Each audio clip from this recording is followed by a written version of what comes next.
Bueno, nos metamos de lleno entonces. ¿Qué has traído para esto? Comenzamos con un cuento como siempre y dice La taza de té. Cada mañana, Clara servía 2 tazas de té. Una para ella, con un poco de leche y azúcar, y otra para su abuela, con limón y una rodaja de jengibre. Como siempre, le había gustado. La abuela de Clara había partido hacía ya 2 meses, pero Clara no lo aceptaba. Seguía dejando la taza frente al sillón, vacío, hablándole como si aún estuviera allí.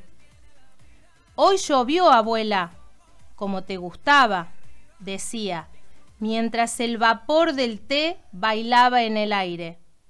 Sus amigos le sugerían que hablara con alguien. Su madre lloraba en silencio al ver la taza intacta todas las mañanas.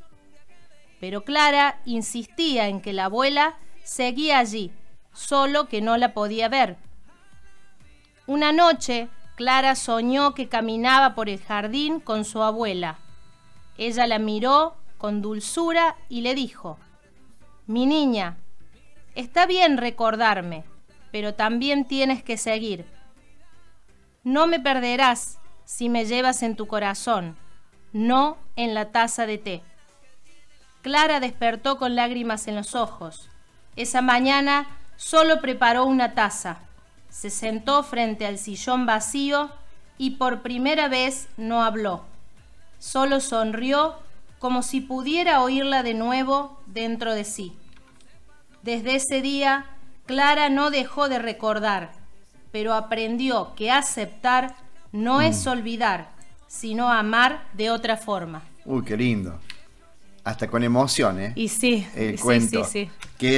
Viste que generalmente los cuentos por ahí traen algunos datos que son fuera de la realidad. Este es intacto. Más que cuento, es un hecho que le puede haber pasado a un montón de gente, ¿no? Exacto. ¿Sí? Sí. Como que deja de ser cuento. Deja de ser cuento y nos lleva muchísimo a la reflexión. Ya el cuento solo. Claro, el cuento exacto. solo. Así es. Bueno, exacto. A ver. Y esto nos habla de la negación, ¿no? La negación que sentía Clara, no aceptaba la partida de su abuela. Y esta negación es la segunda etapa del abordaje de la elaboración del duelo, de la elaboración de la pérdida. La primera que habíamos dicho recién es el shock emocional, lo trabajamos la semana pasada, y esta es la negación.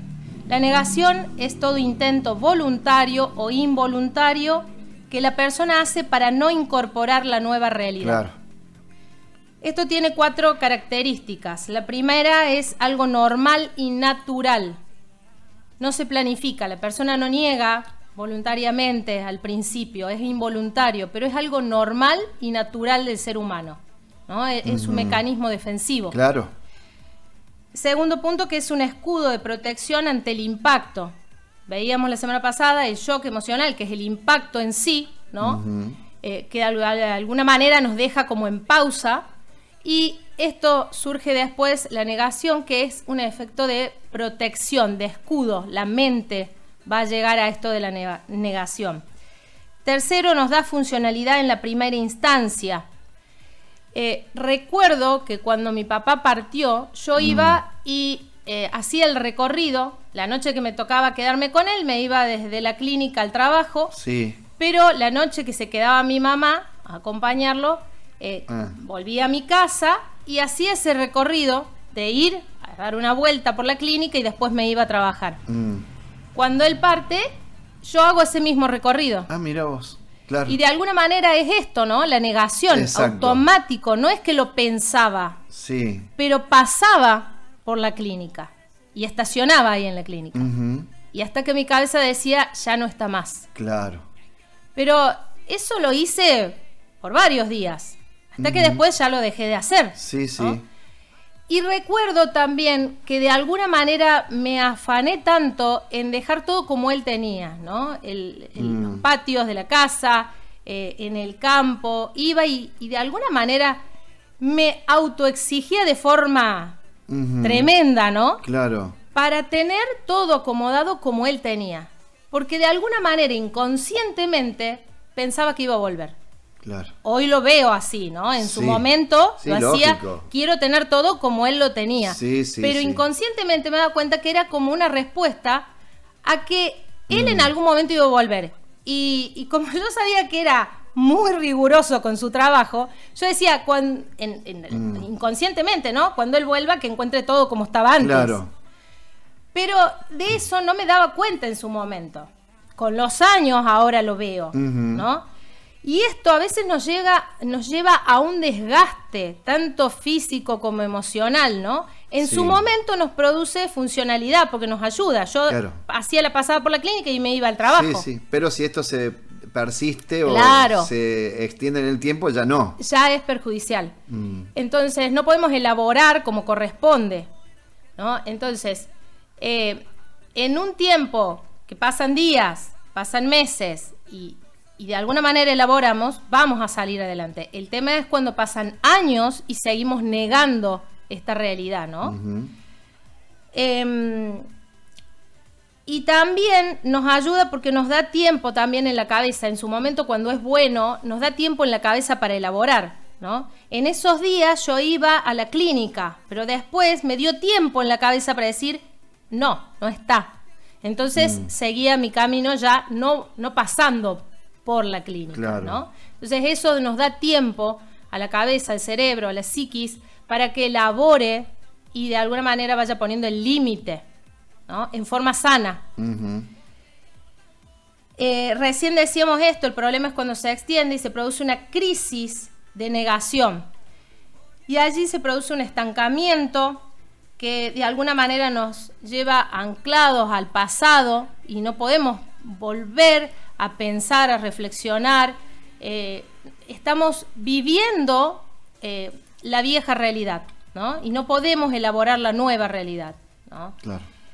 Se produce una distracción porque se hace foco en el pasado y no se puede elaborar, porque de alguna manera nuestra mente tiene, hace el foco en eso, en lo que teníamos anteriormente. Siempre lo pensamos y lo identificamos con alguna pérdida de un ser querido. Y volvemos a reiterar, ¿no? Que no es, a veces no es pasa solamente por ahí eso. solamente, claro. Si bien es lo más profundo por allí, pero también está una separación, ¿no? A veces cuando los hijos se nos van, también es una pérdida, una elaboración. También cuando se produce a veces un accidente y se pierde bienes materiales, o a veces un diagnóstico donde se pierde la salud, justamente. Claro. Entonces también se produce esto. Y de alguna manera, ¿cuántas veces ante un diagnóstico que no era el esperado, se produce esta negación? No, yo no tengo nada, ¿no? Y de alguna manera hacemos foco en cuando estamos bien. Claro. Y no resolvemos y no le damos. Pero en una primera instancia, esto es bueno para que el cerebro, nuestra psiquis, elabore. También esto nos lleva a pensar que el asunto ya está resuelto.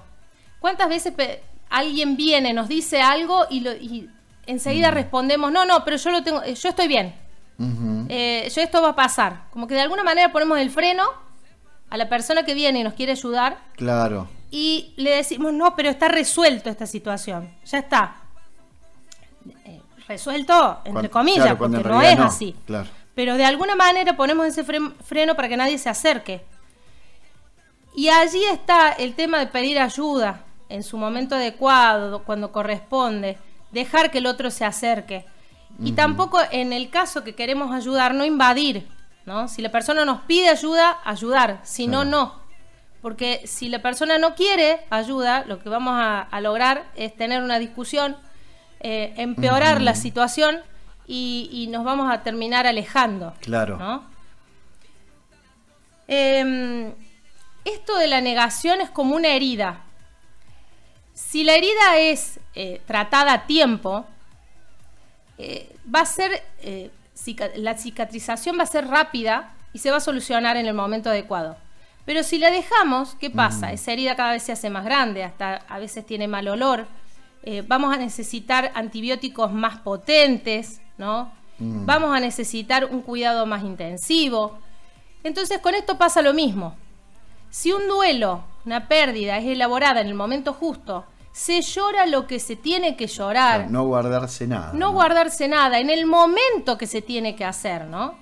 Y no tenerle miedo a la tristeza, porque la emoción que viene, que surge, es la tristeza. ¿Por qué? Porque se perdió algo. No tenerle miedo a la tristeza, elaborarla. Y si siento necesidad de llorar, y si siento en la necesidad, el enojo también viene, ¿no?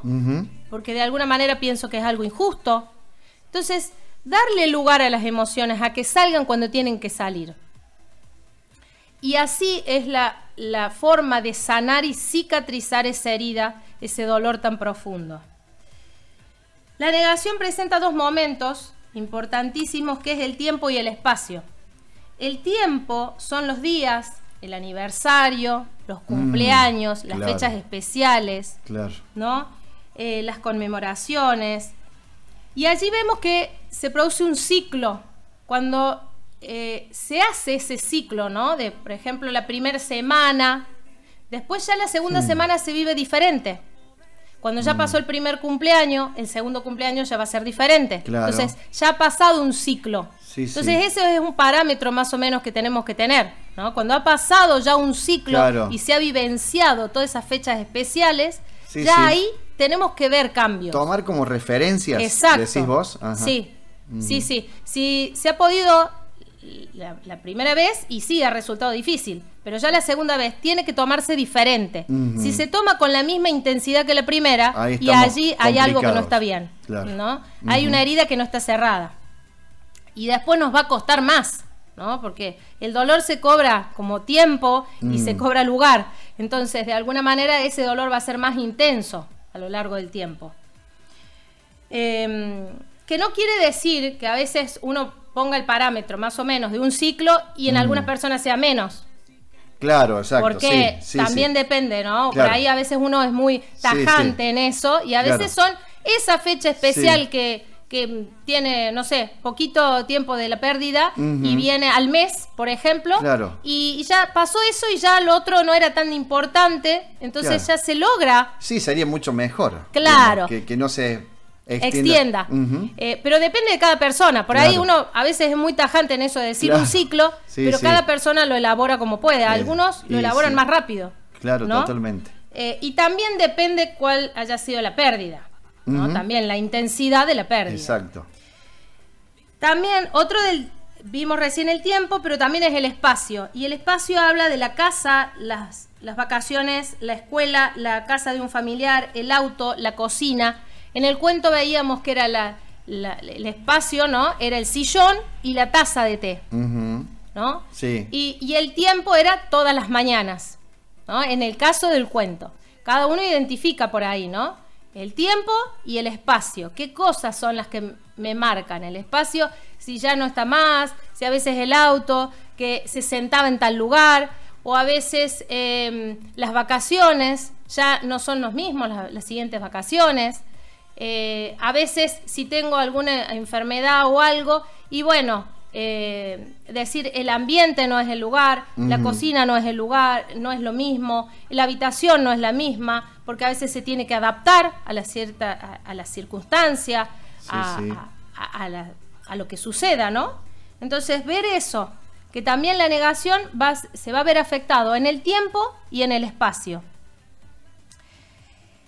Allí, cuando pasamos por la negación y la vamos elaborando correctamente, se produce algo que uno se ve reflejado en otras personas, y allí entra en contacto. Se cortan vínculos y se aferran otro tipo de vínculos, ¿no? De a veces personas que han pasado por lo mismo.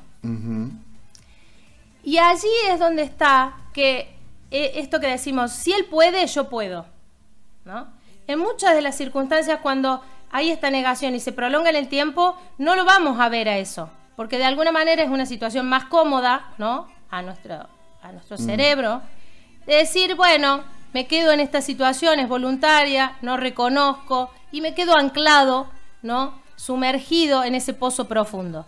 Pero si deseo salir, voy a verme reflejado en otros. Claro. Y si él puede, yo puedo, ¿no? Y esto también está a veces los grupos de autoayuda, ¿no? Ahí se suman y se forman estos grupos de contención, que ayuden en esa situación, porque han pasado por lo mismo. Por lo mismo, claro. Exacto.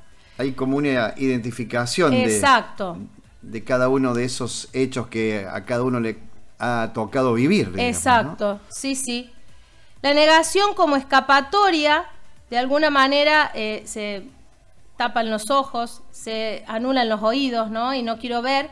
Y se produce también el exceso de actividad, las salidas, el aumento de los vínculos, digamos, las amistades, los encuentros familiares, como para que de alguna manera no se pueda pensar.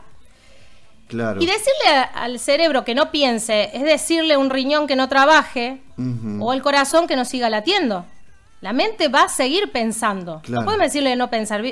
Muchas veces decimos no quiero pensar. En realidad siempre pensamos, continuamente pensamos. El hecho es en qué pensamos, ¿no? Cambiar el pensamiento negativo por los recuerdos lindos. Claro.